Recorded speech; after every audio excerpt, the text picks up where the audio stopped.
Good morning student, welcome to chemistry class. In today chemistry class we will solve board questions from the chapter D and F block elements. As I have told you in earlier class, from this chapter mostly reasoning based questions are asked. In most of the question you have to give reasoning. Okay. So first question of today is explain giving the reason. First question is that. This one is of the 3 marks, 4 marks question.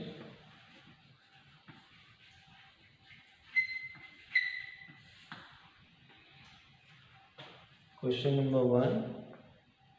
Transition metal and many of their compounds. Transition metal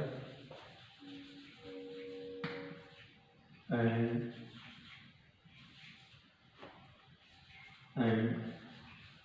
many of their compounds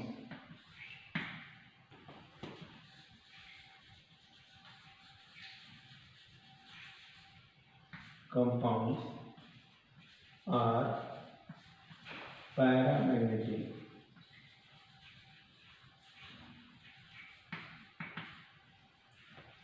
Paramagnetic in nature.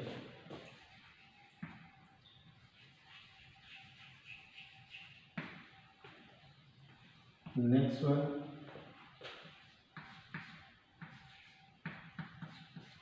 Second. The enthalpies of atomization. The enthalpies of atomization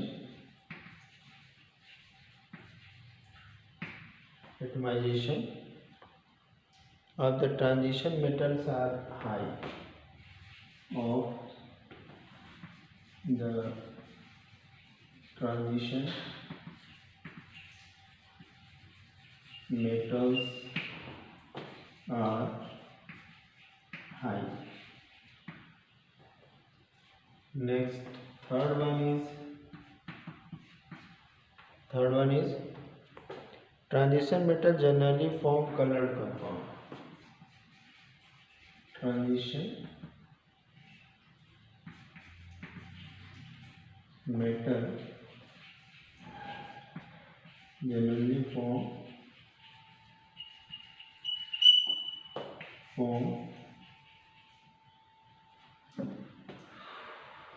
colored compound.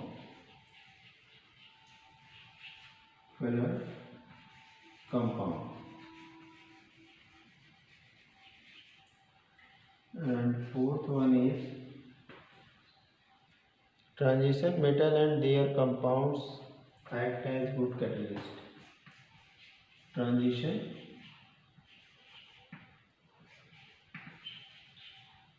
metal and their compound act as good catalyst.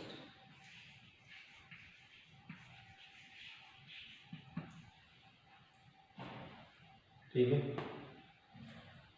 तो ये question 3 marks में हम लोगों ने ये 3 point देखे थे पीछे भी. अब वही चीज़ें करते करते आएंगे.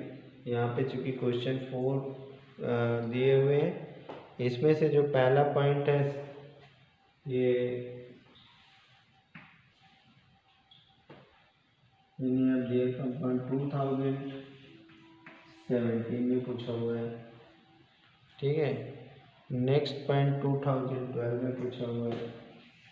2012 में भी पूछा हुआ है. और उसके बाद जो है कि 2012 में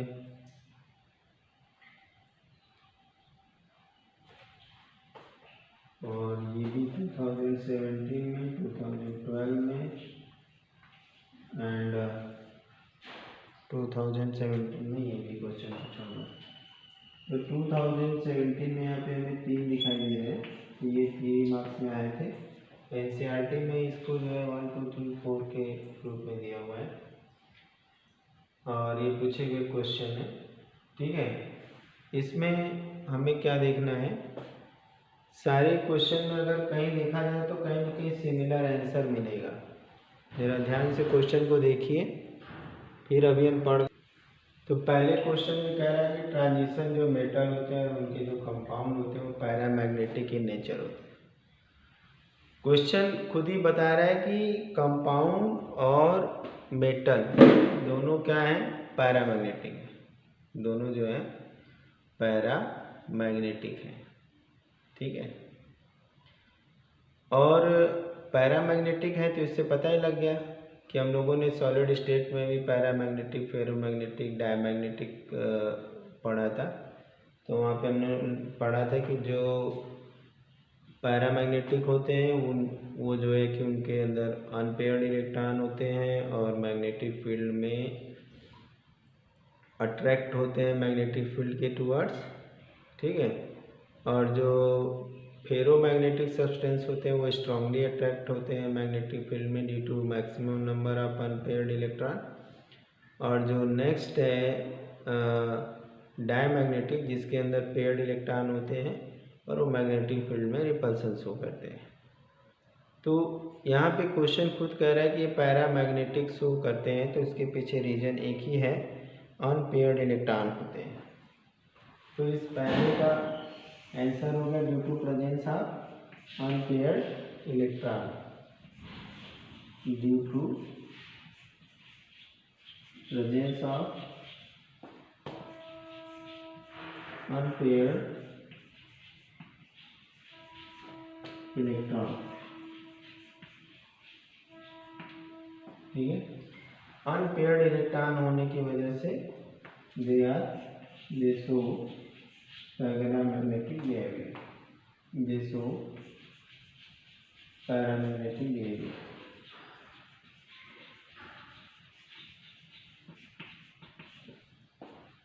बिहेवियर।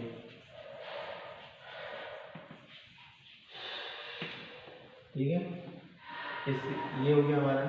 दूसरा है कि enthalpy of atomisation. Enthalpy of atomisation इनका बहुत ज़्यादा होता है, तो उसके पीछे भी रीजन है कि इनके पास ज़्यादा अनपेयर्ड इलेक्ट्रॉन होते हैं। ठीक है, ड्यू टू, अब इसको हम इरेज करते हैं ऊपर से। पहला क्वेश्चन हो गया, तो पहले क्वेश्चन के साथ हम दूसरे आंसर को लिखेंगे। ठीक है,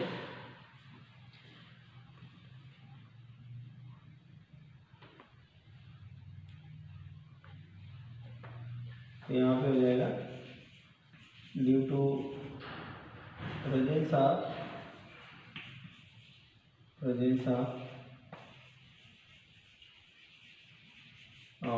unpaired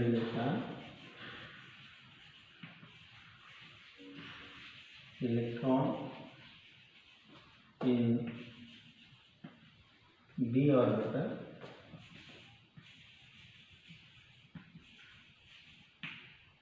they show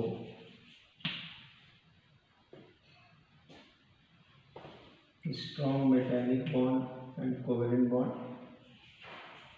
strong metallic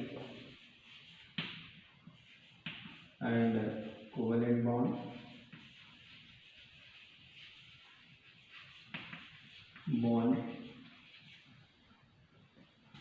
therefore this question को भी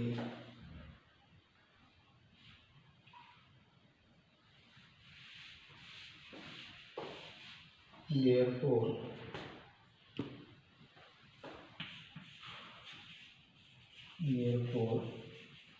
they show they have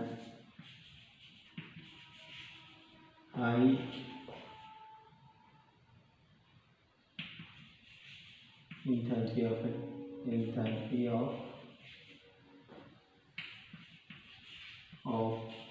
atomization.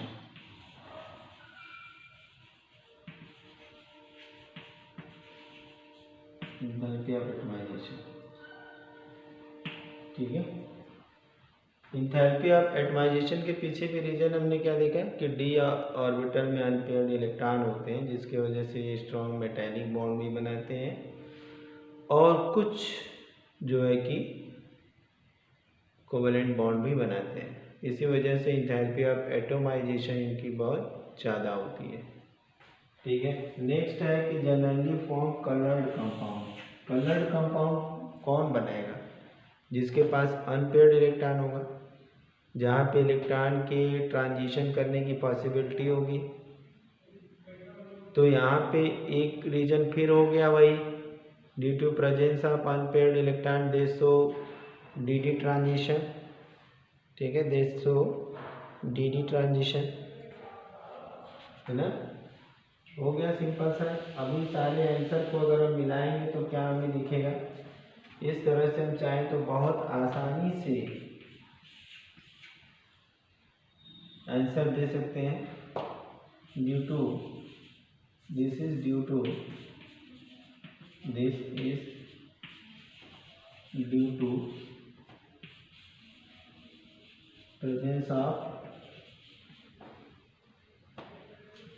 unpaired electron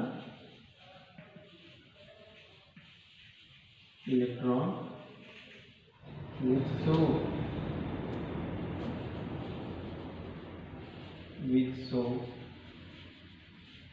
dd transition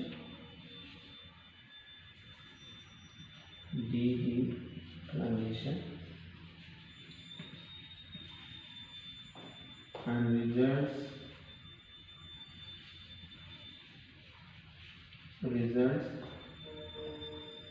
colour,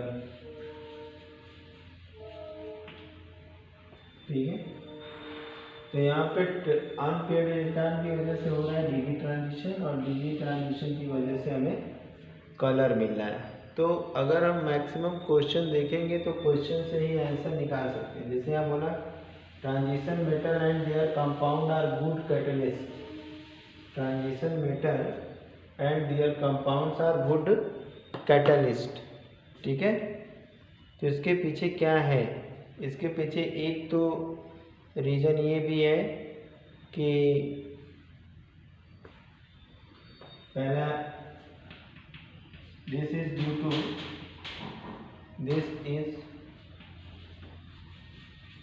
to presence of large surface area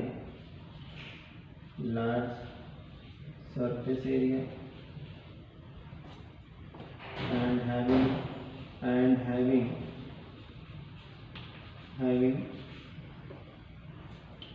variable oxidation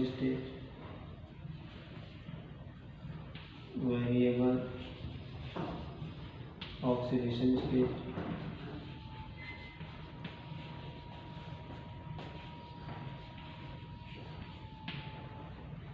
ठीक है। दो तो रीजन ये हो गया, एक तो सरफेस एरिया का ज़्यादा होना, और दूसरा यहाँ पे जो है कि दूसरा हो गया यहाँ पे वेरिएबल ऑक्सीडेशन स्टेट, है ना, ठीक है। तो ये दो चीज़ें ध्यान में रखना है, variable oxidation state, presence of large surface area, ठीक है। तो हमें यहाँ पे ये हम देख रहे हैं कि डी ब्लॉक के जो क्वेश्चंस हैं उन क्वेश्चन में ज़्यादातर फैक्टर क्या है, ज़्यादातर factor unpaired electron, presence of D electron, presence of vacant D orbital, presence of variable oxidation state, ये हैं। अगर इन सारे पॉइंट्स को पकड़ के देखा जाए तो सारे क्वेश्चन रीजन्स इन्हीं के आसपास घूमते हैं। तो हम इस तरह से चाहें तो आसानी से तैयार कर सकते हैं, रटना भी नहीं पड़ेगा। अगला क्वेश्चन देखते हैं, उस क्वेश्चन से आगे की ओर बढ़ते हैं। पहले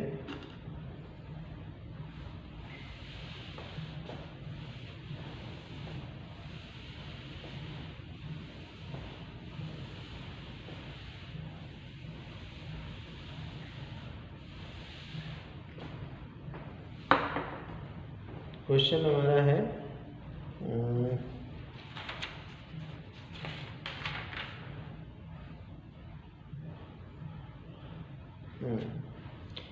predict which are the following will be coloured. Question next है प्रिडिक्ट 1 मार्क्स क्वेश्चन है। Which one of the following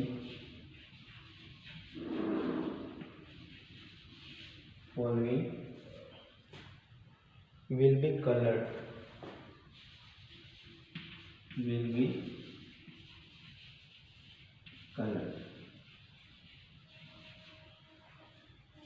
okay, in aqueous solution,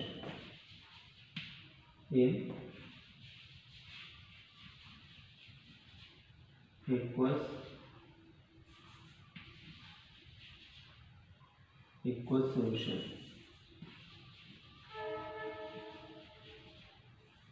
solution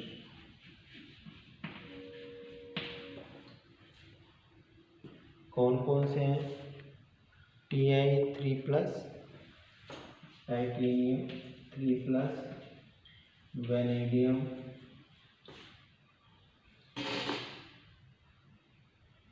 3+, Cu+, and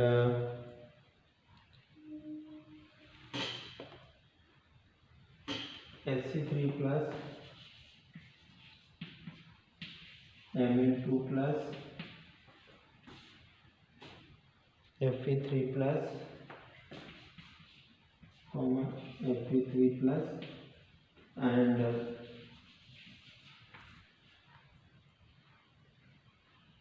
CO2+.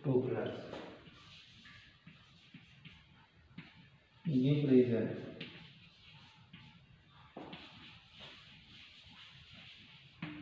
ठीक है, इन सब में से हर एक के लिए रीजन फॉर ईच। अब इसमें पूछा गया कि एक्वस सॉल्यूशन में कौन कलर देगा और उसके पीछे रीजन भी बताना है। ठीक है, तो कलर देने के पीछे रीजन क्या है? कलर देने के पीछे रीजन है कि जो इनके पास अनपेयर्ड इलेक्ट्रॉन है, जब भी आ जाए रीजन कलर। ठीक है, तो इसमें से इन दोनों को छोड़ दिया जाए, तो बाकी सब में अनपेयर्ड इलेक्ट्रॉन है। बाकी सब में क्या है? अनपेयर्ड इलेक्ट्रॉन है। तो उस अनपेयर्ड इलेक्ट्रॉन के कारण सब कलर देंगे। कौन कौन से हैं? टाइटेनियम, आंसर हो जाएगा हमारा Ti3+, B3+, Mn2+, Fe3+, and CO2+. So color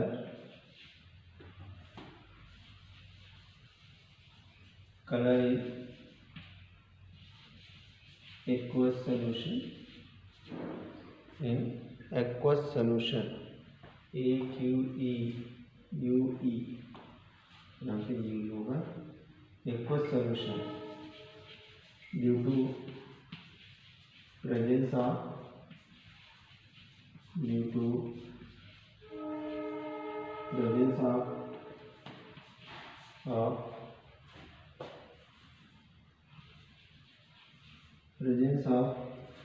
unpaired electron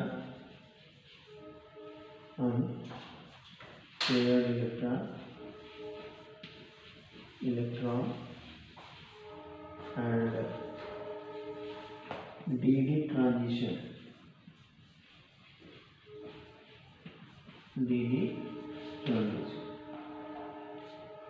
और इसके अपोजिट क्या होगा? ये कलर नहीं देंगे, तो नहीं देने के पीछे रीजन क्या होगा? सेम है, अनपेयर्ड इलेक्ट्रॉन नहीं है, and CS3 do not show colour,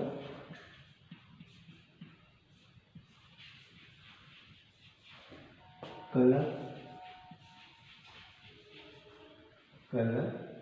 due to presence of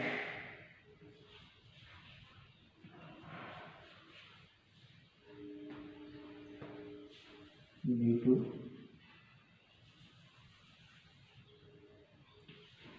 absence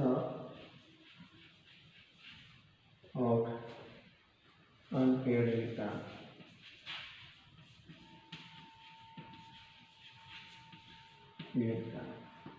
तो कुछ तो क्वेश्चन हमें ऐसे मिलेंगे जिनके जवाब हमें क्वेश्चन से ही मिल जाएंगे। एक सोल्यूशन में कोई अगर बोल दिया कलर दे रहा है तो उसके पीछे उसका रीजन अनपेयर्ड है, हमें बस पकड़ना है। अब जैसे ये क्वेश्चन आ गए तो अगर हमें एटॉमिक नंबर याद है, एटॉमिक नंबर हमें याद है, तो उस एटॉमिक नंबर से हम इलेक्ट्रॉनिक कन्फिग्रेशन बना लेंगे और उस इलेक्ट्रॉनिक कन्फिग्रेशन के बेस पे देख लेंगे कि आयन के इलेक्ट्रॉनिक कन्फिग्रेशन में कितने अनपेयर्ड इलेक्ट्रॉन है, कितने पेयर्ड इलेक्ट्रॉन है, तो उससे हम पता लगा सकते हैं। तो रीजनिंग जो क्वेश्चंस हैं उनमें ज़्यादातर इम्पोर्टेंस है अनपेयर्ड इलेक्ट्रॉन के, वैलेंस वैकेंट ऑर्बिटल के, ठीक है। इन सब पॉइंट्स को ध्यान में रख करके हम क्वेश्चन के जवाब बना सकते हैं और क्वेश्चन के अंदर से ही हमें आंसर मिल सकता है। जैसे अभी हम ये क्वेश्चन 2013 का था, 1 मार्क्स में मिल जाएगा ये, क्योंकि ज़्यादा कोई टिपिकल क्वेश्चन नहीं था ये, ठीक है। अब नेक्स्ट क्वेश्चन पे आते हैं। रीजनिंग क्वेश्चन ये भी है, अगला रीजनिंग क्वेश्चन देखते हैं और उस क्वेश्चन से हम ये अंदाज़ा लगा लेंगे कि हमें किस तरह से जवाब देना है, रटना नहीं पड़ेगा, ठीक है। कुछ भी रटना नहीं पड़ेगा, बस हम कुछ पॉइंट्स को ध्यान से 10 क्वेश्चन जहाँ लगाएंगे सारी चीज़ें याद हो जाएंगी, खुद ब खुद याद हो जाएंगी। अब इसमें how do you account for following, how do you account for, how do you account for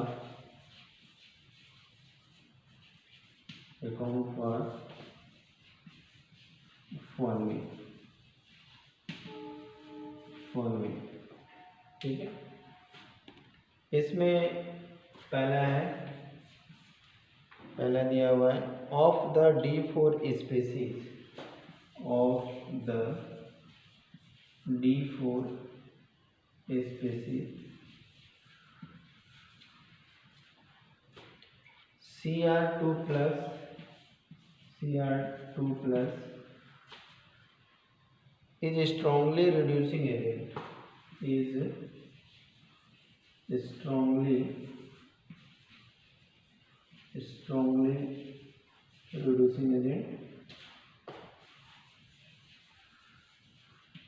reducing agent and Mn2 plus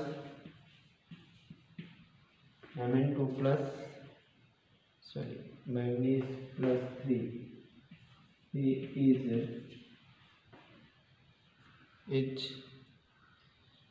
is strong oxidizing agent,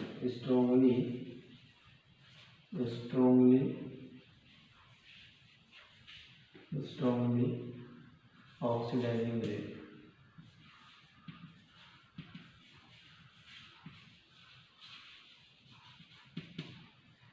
ठीक है। दूसरा इसमें हो जाएगा हमारा, नेक्स्ट क्वेश्चन है cobalt 2 is stable in aqueous solution, CO2 is stable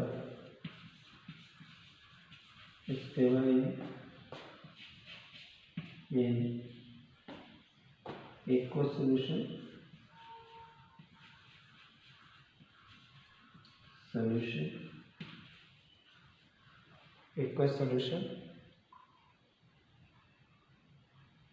but in presence of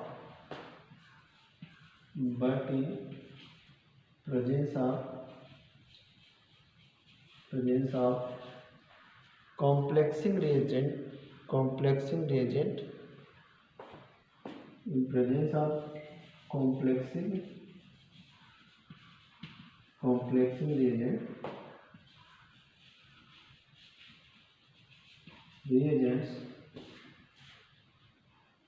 it is easily oxidized. It is easily oxidized.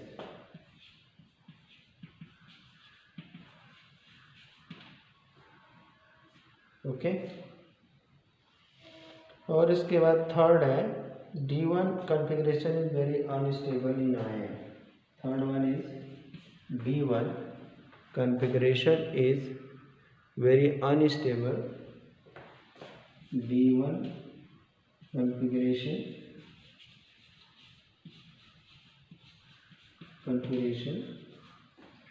is very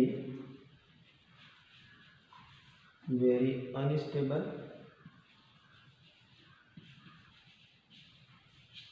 in ions. ठीक है, ये 3 क्वेश्चन हमारे पास हैं।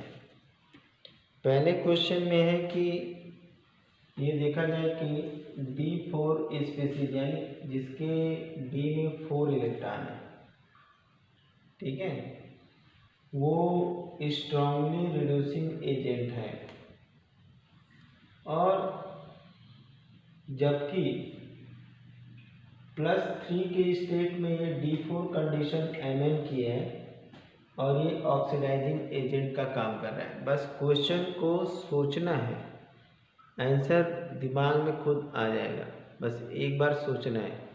कह रहा है कि +2 के स्टेट में ये D4 मतलब कहने का मतलब T2+ अगर जब क्रोमियम है तो इसके D में 4 इलेक्ट्रॉन है, Mn जब +3 के स्टेट में है तो इसमें 4 इलेक्ट्रॉन है। तो उस कंडीशन में ये जो है कि रिड्यूसिंग एजेंट का काम कर रहा है और उसी कंडीशन में ऑक्सीडाइजिंग एजेंट का काम कर रहा है।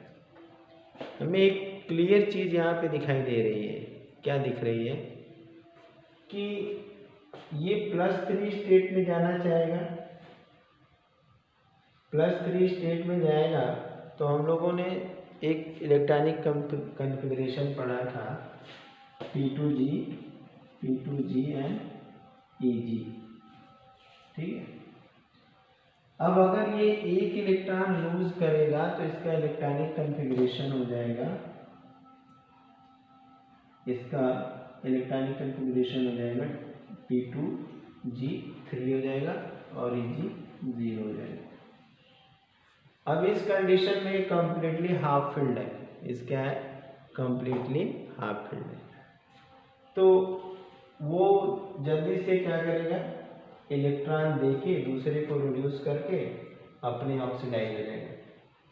इस केस में क्या है, इस केस में हम लोग क्या देख रहे हैं कि यहाँ पे ये इलेक्ट्रॉन लेना चाहेगा, इलेक्ट्रॉन ले करके, क्योंकि इसके D में अगर देखा जाए तो एक इलेक्ट्रॉन की ज़रूरत है कंप्लीट होने के लिए, तो ये तुरंत जो है कि एक इलेक्ट्रॉन लेकर के अपने आप को कंप्लीट कर देगा, ठीक है।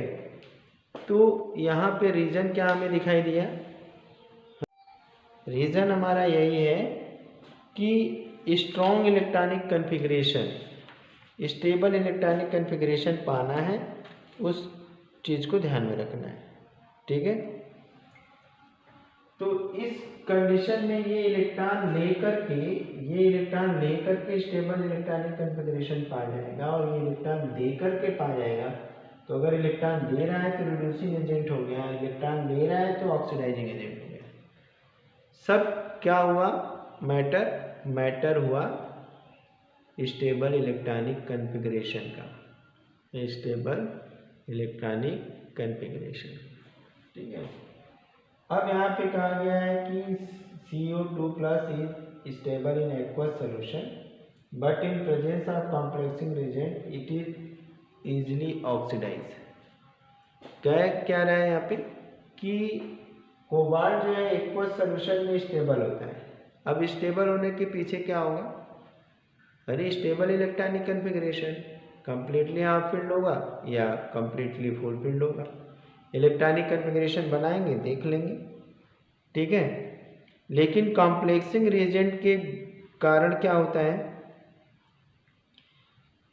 यहाँ पे स्ट्रॉन्ग फील्ड जो रिएजेंट होते हैं, स्ट्रॉन्ग फील्ड कॉम्प्लेक्सिंग जो रिएजेंट होते हैं, स्ट्रॉन्ग फील्ड रिएजेंट है, वो पेयरिंग ऑफ इलेक्ट्रॉन कराने लगेंगे। क्या कराएंगे, पेयरिंग ऑफ इलेक्ट्रॉन कराएंगे। और पेयरिंग ऑफ इलेक्ट्रॉन जब कराएंगे तो ये इजीली ऑक्सीडाइज हो जाएगा। अब बुक की क्या आंसर है देख लेते हैं। CO2 plus get oxidise into C3 in presence of complexing agent. ये जो है 2 से 3 में चला जाएगा। कोबाल्ट क्या है, CO ये +2 से +3 में चला जाता है कॉम्प्लेक्सिंग रिएजेंट के प्रेजेंस में। Most of the strong field ligands cause pairing of electron forming the diamagnetic octahedral complex which are very stable and due to very large crystal field stabilization, ठीक है। तो इसलिए क्योंकि आसानी से जब ऑक्सीडाइज होगा तो 3 के स्टेट में जाएगा और 3 के स्टेट में जाएगा तो स्टेबल हो जाएगा। 3 के स्टेट में क्या होगा, स्टेबल हो जाएगा, सारे पेयर्ड हो जाएंगे। +3 के स्टेट में क्या हो जाएगा, सारे पेयर्ड इलेक्ट्रॉन हो जाएंगे और वो स्टेबल कन्फिग्रेशन के रूप में हो जाएगा। और लास्ट हमारा है D1 configuration is very unstable in ions. यहाँ पे जैसा कि यहाँ पे D1 में एक इलेक्ट्रॉन दिख रहा है, ठीक है, तो ये लूज कर देना आसान है इसके लिए। इलेक्ट्रॉन अगर लूज करता है, एक इलेक्ट्रॉन अगर लूज कर देता है तो पीछे के सारे ऑर्बिटल इसके क्या है, फील्ड है, ठीक है। बुक में क्या कह रहा है कि D1 configuration is very unstable in ion because after losing 1 electron more it will become stable. एक इलेक्ट्रॉन है यहाँ पे D में, 5 इलेक्ट्रॉन तो ले नहीं सकता, एक इलेक्ट्रॉन ये लूज करेगा तो इसके पीछे के जितने ऑर्बिटल वो कम्प्लीटली फिल्ड है और वो स्टेबल स्टेट में आ जाएगा, ठीक है। इसको हमें अगर देखना है इस एग्जाम्पल को तो हमको देखना पड़ेगा डिसप्रपोर्शनेशन रिएक्शन। तो आज के लिए इतना ही, कल फिर मिलेंगे। Thank you, have a nice day.